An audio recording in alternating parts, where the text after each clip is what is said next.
2 മെക്കാബയർ 11-ാം അധ്യായം 1 മുതൽ 26 വരെയുള്ള വാക്യങ്ങൾ. മെനാലാവൂസിന്റെ വധം. അന്ത്യോക്കസ് യൂദയാക്കെതിരെ ഒരു വൻസേനയുമായി വരുന്നെന്ന് 149-ാം ആണ്ട് യൂദാസിനും അനേക അനുചാരകന്മാർക്കും അറിവ് കിട്ടി. അന്ത്യോക്കസിന്റെ രക്ഷ കർത്താവ് ഭരണ ചുമതല വഹിക്കുന്നവനായ ലിസിയാസും അവനോടൊത്തുണ്ടായിരുന്നു. ഗ്രീക്ക് സൈന്യത്തിൽപ്പെട്ട 1,80,000 കാൽപ്പടയാളികളും 5,300 കുതിരപ്പടയാളികളും 22 ആനകളും കത്തിക്കടുപ്പിച്ച 300 രഥങ്ങളും അവരെ അനുഗമിച്ചിരുന്നു. മെനേലാവാസും അവനോട് ചേർന്ന് അവനെ പ്രോത്സാഹിപ്പിച്ചു. രാജ്യ നന്മയിലുള്ള താല്പര്യമില്ലായ്മ സ്ഥാനീയ മോഹത്താൽ പ്രേരണയായിട്ടാണ് അവർ ഇങ്ങനെ ചെയ്തത്. എന്നാൽ രാജാക്കന്മാരുടെ രാജാവായവൻ ആ നീചനെതിരെ അന്ത്യോക്കസിന്റെ ക്രോധം ഉണർത്തി. ഇവനാണ് സകല കുഴപ്പങ്ങൾക്കും കാരണമെന്ന് ലിസിയാസ് ധരിപ്പിച്ചതിനെ തുടർന്ന് രാജാവ് അവനെ ബറോയായിൽ കൊണ്ടുപോയി അവിടുത്തെ ആചാരമനുസരിച്ച് വധിക്കാൻ കൽപ്പന നടത്തി. അവിടെ 50 മുഴം ഉയരമുള്ളതും ചാരം നിറഞ്ഞതുമായ ഒരു ഗോപുരം ഉണ്ടായിരുന്നു. ഏതു വശത്തു നിന്നും എന്തിനേയും ചാരത്തിലേക്ക് കുത്തനെ വീഴ്ത്താവുന്ന ഒരു യാന്ത്രിക ചക്രം അതിനു ചുറ്റും പിടിപ്പിച്ചിരുന്നു. ദേവാലയ ധ്വംസകനോ മറ്റു കുറ്റങ്ങൾക്ക് കുപ്രസിദ്ധനോ ആയ ആരെയും അവർ അതിൽ തള്ളിയിട്ട് വധിക്കുന്നു. ഇപ്രകാരം ഒരു മരണത്തിലാണ് നിയമ ലംഘകനായ മെനാലോവൂസ് വധിക്കപ്പെട്ടത്. ശവസംസ്കാരം പോലും അവന് ലഭിച്ചില്ല. ഏത് ബലിപീഠത്തിലും അഗ്നിയും ചാരവും വിശുദ്ധമാണോ ആ ബലിപീഠത്തിനെതിരായി പാപം ചെയ്തു കൂടിയ മെനാലോവൂസ് ചാരത്തിൽ കിടന്ന് മരിച്ചത് തികച്ചും നീതിയുക്തമാണ്.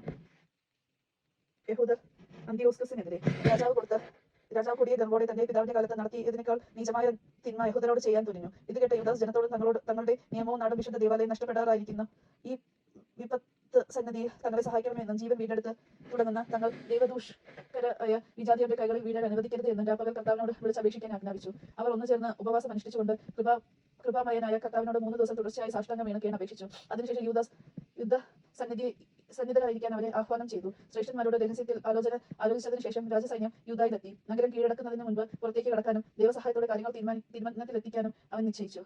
അങ്ങനെ തീരുമാനം ലോക സൃഷ്ടാവിന് വിട്ടുകൊടുത്തുകൊണ്ട് അവൻ നിയമത്തിനും ദേവാലയത്തിനും നഗരത്തിനും രാജ്യത്തിനും പൊതു നന്മയ്ക്കും വേണ്ടി മരണം വരെ അഭിമാനപൂർവ്വം പോരാടാൻ ജനങ്ങളെ ഉപദേശിച്ചു. മെദനിനും സമീപം പാളയമടിച്ചു.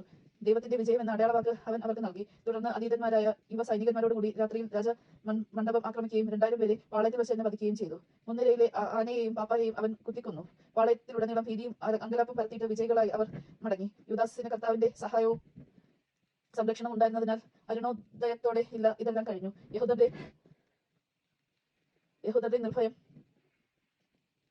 അനുഭവിച്ചറിഞ്ഞ രാജാവ് അവരുടെ ആസ്ഥാനങ്ങൾക്ക് ആക്രമിക്കുന്നതിനും യുദ്ധതന്ത്രങ്ങൾ പ്രയോഗിച്ചു. അവൻ അവരുടെ ശക്തിദുർഗമായ ബേത്സൂറിന്റെ നേരെ നീങ്ങി. എന്നാൽ തിരിച്ചോടിക്കപ്പെട്ട് അവൻ വീണ്ടും ആക്രമിക്കുകയും പരാജയപ്പെടുകയും ചെയ്തു. കാവൽ സേനയ്ക്ക് ആവേശമായതെല്ലാം യൂദാസ് എത്തിച്ചു കൊടുത്തു. എന്നാൽ യഹൂദ സൈന്യത്തിൽപ്പെട്ട റൊദോക്യോസ് എന്നൊരുവൻ ശത്രുവിന് രഹസ്യ വിവരങ്ങൾ ചോർത്തു കൊടുത്തു. അവനെ അവർ അന്വേഷിച്ചു പിടിച്ച് കാരാഗൃഹത്തിലാക്കി. രാജാവ് വീണ്ടും ബേത്സൂർ നിവാസികളുമായി കൂടിയാലോചന നടത്തുകയും വാഗ്ദാനങ്ങൾ കൈമാറുകയും അതനുസരിച്ച് പിൻവാങ്ങുകയും ചെയ്തു.